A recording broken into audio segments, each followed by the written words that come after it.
como eu já tinha antecipado, o tema da nossa reflexão do culto de hoje é sobre libertação. Libertação do que e de quem?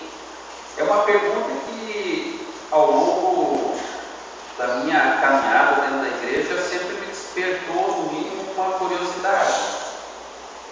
Porque quando a gente pensa em libertação, fala sobre a libertação, parte-se do pressuposto de que nós não a temos, de que nós somos escravos. E aí a gente poderia, assim como o povo judeu se perguntou, sim, mas escravos do quê? Eu sou livre. Eu faço o que eu bem quero da minha vida. Eu tenho livre arbítrio para tomar as minhas decisões. Por qual razão eu seria escravo? Do que eu seria escravo? De quem eu poderia ser escravo? Para precisar de libertação? Coisa estranha, até um certo ponto louca.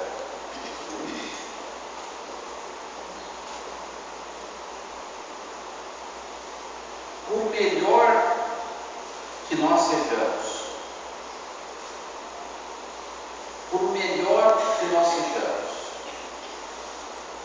ainda que não tenhamos transgredido nenhum mandamento de Deus, ainda assim, nós carregamos, grudada, colada na nossa natureza humana, a incapacidade de amar a Deus. Essa é a nossa escravidão. Nós somos escravos da incapacidade de querer, de desejar conhecer a Deus, de amar a Deus, de deleitar-se nos seus ensinamentos, de querer cada vez aprender mais dele, de querer cada vez estar mais na sua presença. Esse desejo, esse querer, nós não temos.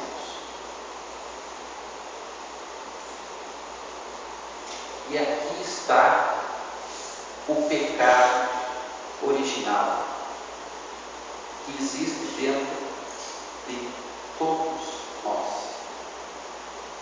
Daí porque nenhum de nós deixa de ser pecador. Todos pecaram. Nós nos encontramos sob a mesma condição. Por melhor que sejamos, por melhor que possam ser as nossas obras,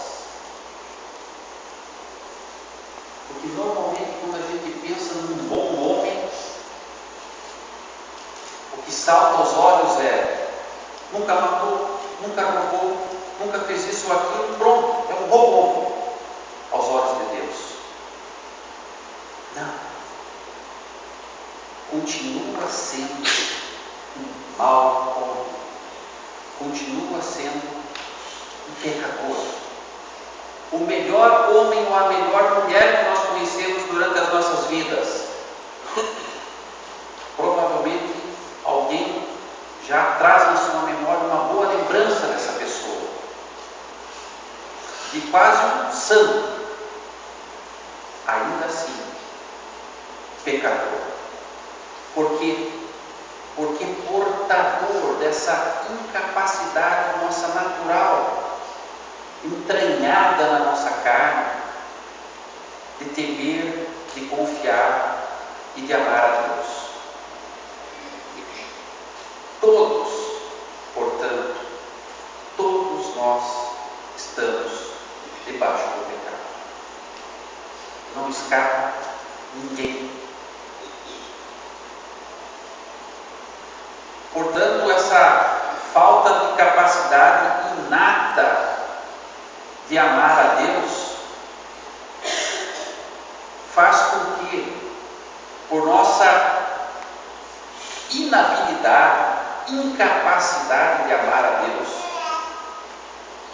amemos a nós mesmos. E aí nós encontramos a raiz dos nossos pecados, o nosso egoísmo, o egocentrismo,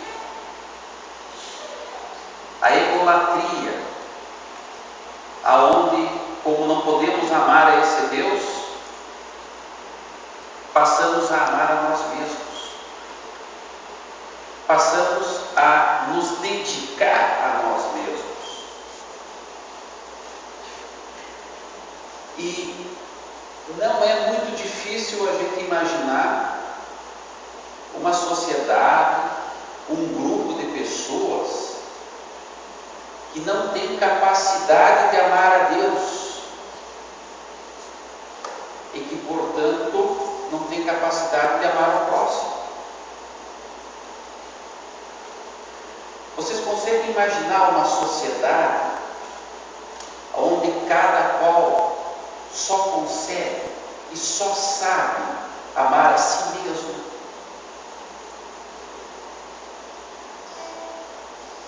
Eu diria que essa sociedade é uma sociedade que vive em pé de guerra,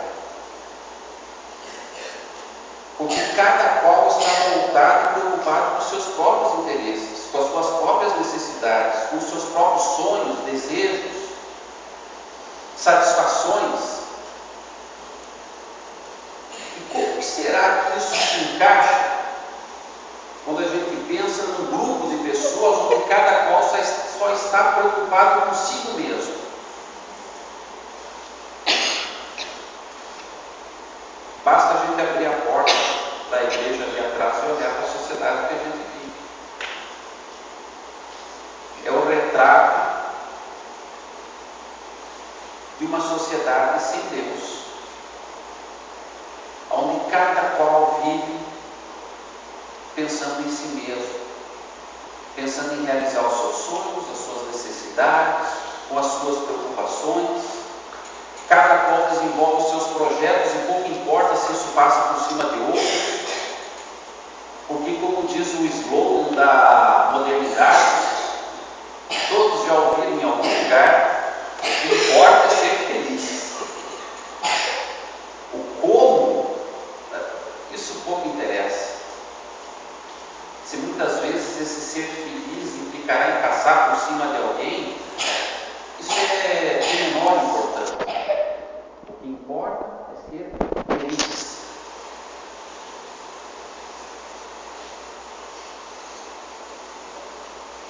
Livre-arbítrio. Muitos de nós pensamos que temos um livre-arbítrio, que é a capacidade de fazer o bem ou o mal. E Lutero, nessa temática, é enfático, quando diz com todas as letras, mais de uma vez, que nós não temos nenhuma capacidade de fazer o bem. Nós temos, sim, livre-arbítrio para as coisas do cotidiano. Eu tenho livre-arbítrio quanto ao horário que eu vou sair de casa para trabalhar. Eu tenho livre-arbítrio e posso escolher em relação à roupa que eu coloquei hoje de manhã para vir aqui. Com relação a essas coisas pequenas do dia a dia, sim, nós temos livre-arbítrio. Mas quanto às questões espirituais, nós não temos o livre-arbítrio. Porque no nosso coração egoísta, no nosso coração incapaz de amar a Deus, diz Lutero que até as melhores memórias e obras estão salpicadas de pecado. Portanto, dos nossos corações, sem Deus, nada de bom sai. Nada de bom sai. E porque nada de bom pode sair dos nossos corações, é que é tão importante o tema da libertação. Fundamental. É a questão de fundo da fé cristã. Libertação. Se ouve muito que nós precisamos ser libertos do pecado, do mundo, da morte, do diabo. Mas eu diria que se a gente pudesse sintetizar tudo isso em uma libertação, eu diria que nós precisamos ser libertos de nós mesmos. A maior libertação é quando nós pudermos nos libertar de nós mesmos. Eu diria que é quase como o nome daquele filme, Dormindo com o Inimigo. O nosso maior inimigo somos nós mesmos. Não é o outro ou as outras coisas do mundo. O nosso maior inimigo somos nós. E daí porque a importância da libertação de nós mesmos. Diz o Senhor em Jeremias: enganoso é o coração, mais do que todas as coisas, desesperadamente corrupto. Quem o conhecerá?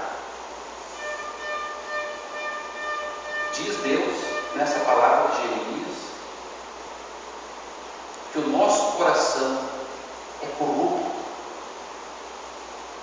que o nosso coração carece de Deus. Quem poderá conhecer os nossos corações? Pergunta a Deus. E daí porque a escravidão, sequer nós conhecemos os nossos corações, sequer nós temos profunda clareza sobre aquilo que nos move, que nos faz fazer algo ou deixar de fazer algo. Porque dos nossos corações, como diz Deus em Jeremias, só brota maldade. Dessa breve introdução, eu gostaria que nós retivéssemos duas conclusões. A primeira delas, que somos escravos. Somos escravos desse pecado original, da incapacidade de amar a Deus. Somos escravos de nós mesmos, das nossas paixões e desejos, e que não raras vezes, em muitas situações, nós já fomos flagrados pela traição do nosso próprio coração. Tenho certeza que muitas pessoas aqui já viveram isso. Em um determinado momento decidiram de uma determinada forma, absolutamente crentes de que estavam corretos, e passado um certo tempo são flagrados pelo tremendo erro que foi cometido. Traídos pelo nosso próprio coração. Enganados pelo nosso próprio coração.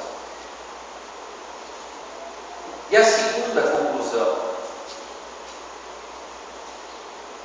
de que somos, por falta do livre-arbítrio, absolutamente incapazes de romper os cadeados dessa escravidão.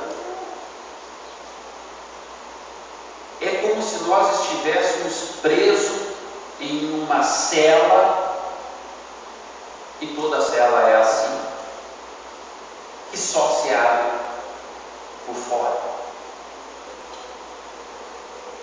Imaginem vocês presos em uma cela que a porta só se abre por fora. Essa é a nossa situação. Nós não conseguimos romper essa escravidão dentro da qual nós vivemos. Não somos nós que abrimos a porta. Essa porta precisa ser aberta pelo lado de fora. Ponto 2. Somos libertados dessa situação por Cristo Jesus. O evangelista João nos diz que a verdade vos libertará. Se pois o Filho vos libertar, verdadeiramente sereis livres. Somos libertados da escravidão do pecado. Somos libertados dessa incapacidade de amar a Deus e ao próximo por meio do batismo e da Santa Ceia. Através desses dois sacramentos da Igreja Cristã, nós participamos gratuitamente por meio da fé, que é dom de Deus, não obra humana. Participamos gratuitamente da morte e ressurreição de Jesus Cristo. É nesse evento de morte e ressurreição de Jesus Cristo que os nossos pecados, que a nossa incapacidade de amar a Deus, que o nosso egoísmo é literalmente crucificado na cruz com Cristo. Diz Colossenses em 2,13 que a nossa dívida, e quem aqui não teve alguma vez alguma dívida por pagar, que a nossa dívida, que o título de crédito da nossa dívida com Deus é pregado na cruz junto com Jesus Cristo. E por meio do seu sangue nós somos perdoados, somos reabilitados a poder voltar a amar a Deus. É uma porta que se abre por fora, é uma porta que Jesus Cristo abre para que a gente possa sair dessa escravidão de nós mesmos. Segundo Lutero, ocorre nesse momento uma troca maravilhosa, por meio da qual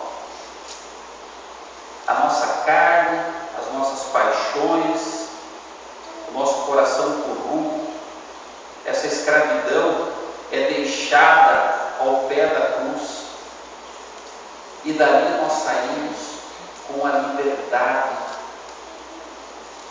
promovida por Cristo Jesus. No que está a troca? Levamos a cruz a escravidão e saímos com a liberdade.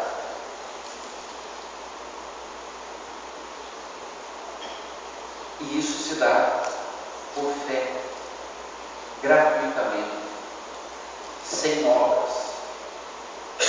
Não temos qualquer participação nisso. É obra integralmente realizada, pronta e acabada por Jesus. E daí por que dessa libertação ser uma certeza nas nossas vidas? Exatamente porque, e isso é o maravilhoso da fé cristã, exatamente porque não depende de nós. Imaginem vocês se a nossa salvação, se a nossa libertação, por qualquer razão, dependesse de uma vírgula que fosse da nossa parte. De uma vírgula já seria o suficiente para que nós vivêssemos atormentados quanto a: será que eu consegui colocar essa vírgula no texto? Já seria o suficiente para não termos mais liberdade. Já seria o suficiente para vivermos angustiados, aterrorizados, que era exatamente o que mais entristecia Lutero durante as suas reflexões. Será que eu fiz o que era necessário para a minha salvação? E a palavra que ele descobre nos Evangelhos, no Novo Testamento, é de que ele não precisa fazer nada, de que essa salvação vem de graça. Mas, uma vez libertos, não somos libertados para não fazer nada. Nós somos libertados, nós somos salvos para sermos servos de Deus. Diz Lutero que o cristão é um ser livre de tudo, a ninguém sujeito, portanto liberto, a ninguém sujeito, inclusive de si mesmo. E, uma vez liberto, o cristão é um servo dedicado a tudo e a todos sujeitos. Exatamente porque somos livres, é que podemos nos voltar ao próximo.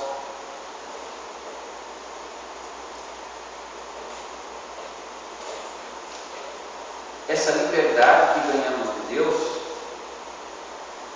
não é uma liberdade para se fazer o que bem quiser, como bem podemos entender, mas é uma liberdade por meio da qual nós já ganhamos tudo. Somos salvos. E exatamente porque somos salvos e já temos tudo, é que não precisamos mais nos preocupar conosco. E podemos nos dedicar ao outro, servir de instrumento de justiça, levar outras pessoas a conhecer essa possibilidade da libertação. Ponto 3. Libertados da culpa, consequência espiritual, e das demais consequências naturais do pecado. Por meio da cruz de Cristo, nós somos livres da culpa que pesa sobre nós. Nossos pecados são perdoados, são esquecidos por Deus, diz o salmista, como se nunca tivessem ocorrido. É como aquele cristão que de manhã cedo se coloca na presença de Deus e sinceramente ora mais ou menos assim: amado Pai, me perdoa porque mais uma vez eu cometi aquele pecado que eu tenho quase que diariamente cometido. Me perdoa, Pai. E Deus pela manhã responde a sua oração perdoando o seu filho. E lamentavelmente, como todos nós, durante a tarde, o mesmo pecado é cometido novamente. E esse cristão, quando chega chega em casa, a primeira coisa que faz é se colocar de joelhos diante de Deus e orar novamente. E ele começa a oração dele dizendo assim: amado Pai, me perdoa, porque eu cometi novamente o mesmo pecado. E você sabe o que Deus pergunta para ele? Qual o pecado, meu filho?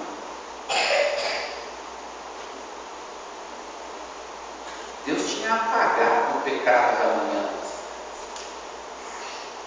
Aquela oração acerca do mesmo pecado, mas qual pecado? Para Deus é como se fosse a primeira vez. Nosso Deus é um Deus que perdoa e que apaga os pecados. Agora, pois, já não há nenhuma condenação para nós que cremos em Cristo Jesus. Contudo, muito embora os nossos pecados sejam perdoados por Deus, eu diria que nós não somos arrebatados dessa vida e desse mundo. As nossas dívidas, as consequências espirituais dos nossos pecados estão perdoadas, apagadas, esquecidas, porém não as consequências naturais. Nós continuamos ainda nesse mundo. Alguns exemplos para que isso se torne mais claro. Na Bíblia existem vários exemplos, mas como o nosso tempo é curto, alguns exemplos atuais. Vamos imaginar que alguém, e isso ocorre com uma certa rotina na cidade, pega o seu carro, alcoolizado, e atropele alguém e mate. Esse motorista, se arrependido sinceramente dos seus pecados, será efetivamente perdoado da sua conta. Essa é a consequência espiritual do seu pecado. Deus irá apagar a sua conta. Agora, e a consequência natural do pecado? A morte do que foi atropelado. E as dores dessa família.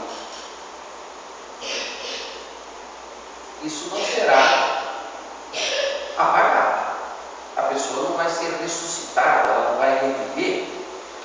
Lamentavelmente, é uma vida que se perdeu. Muito embora nós estejamos já diante de um pecado perdoado. Essas dores, esse sofrimento todo como consequência desse pecado, não se apaga. Ainda não se apaga.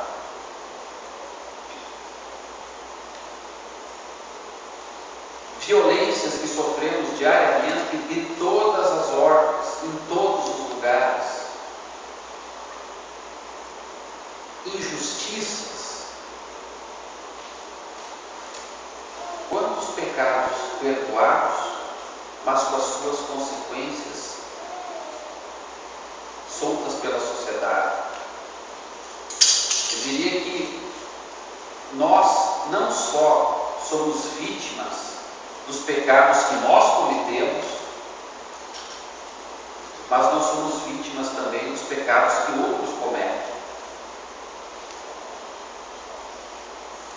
Daí porque vivemos em um estado de guerra.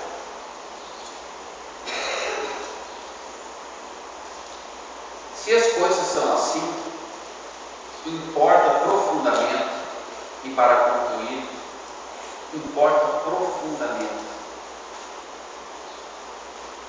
a existência e a participação em uma comunidade terapêutica. E a questão que eu coloco quanto à ideia de comunidade terapêutica é uma pergunta que eu faço para vocês e para mim mesmo. aonde nós, todos, incluído eu, estamos resolvendo os nossos maiores, mais complexos e complicados problemas das nossas vidas.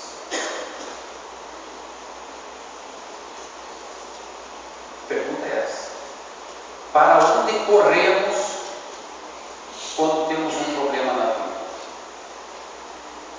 Para onde corremos?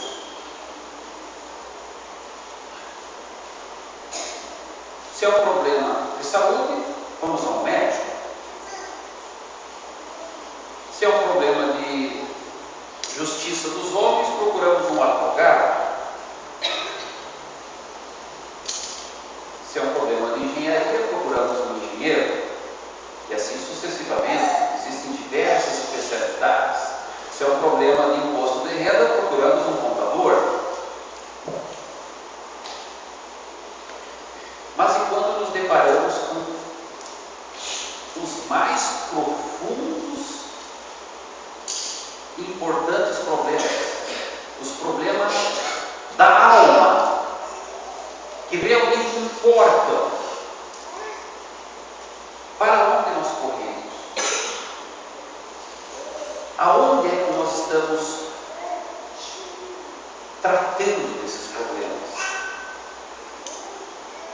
Um certo dia, um pastor veio conversar comigo e falou assim: e aí, Jefferson, como é que está lá na justiça? Deve ser difícil? Eu falei: olha, difícil não vou dizer que não seja, mas é bem mais tranquilo que o teu trabalho, eu disse para ele. Porque lá na justiça, das duas uma, ou o que está se discutindo é dinheiro na área civil, né? Ou na área criminal, a liberdade. E lamentavelmente, nesse nosso país, para se colocar um bandido atrás das grades é tão difícil, que quando entra, poucos dias depois está saindo. Então o que eu quis dizer para ele é que os meus problemas de justiça eram passageiros, temporários, ou é dinheiro ou é prisão. Agora, as questões que ele trabalhava, enfrentava aqui dentro, essas não. Essas são questões de fundo. São questões para a eternidade. Essas realmente são importantes. Lá a liberdade é para sair da cadeia. Aqui a liberdade é de si mesmo, é do pecado, é para a vida eterna. Aqui dentro é que se trata das mais importantes questões da vida. Tudo lá fora perde o sentido.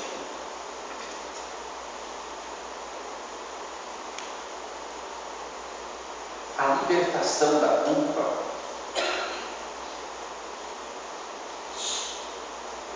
a nossa recuperação dessas consequências naturais do pecado que pesa sobre nós,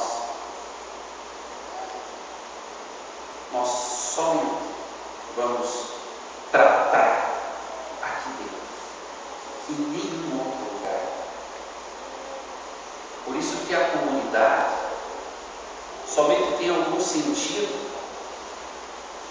se dentro dessa comunidade nós podemos encontrar respostas e podemos tratar das questões profundas da alma.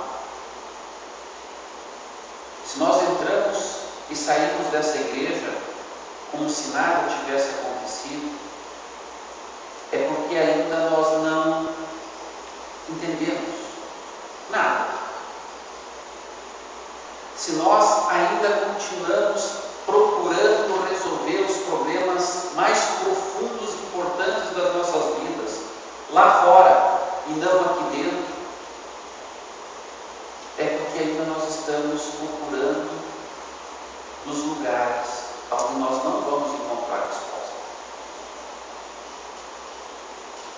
A verdade nos libertará. essa verdade libertadora nós encontramos somente aqui dentro da igreja. Fora, nós não vamos encontrar. Que essa comunidade possa servir de porto seguro para nós. Que essa comunidade, a partir de toda a sua programação, dos seus cultos e da administração da ceia e do batismo, possa servir de porto seguro para que encontremos as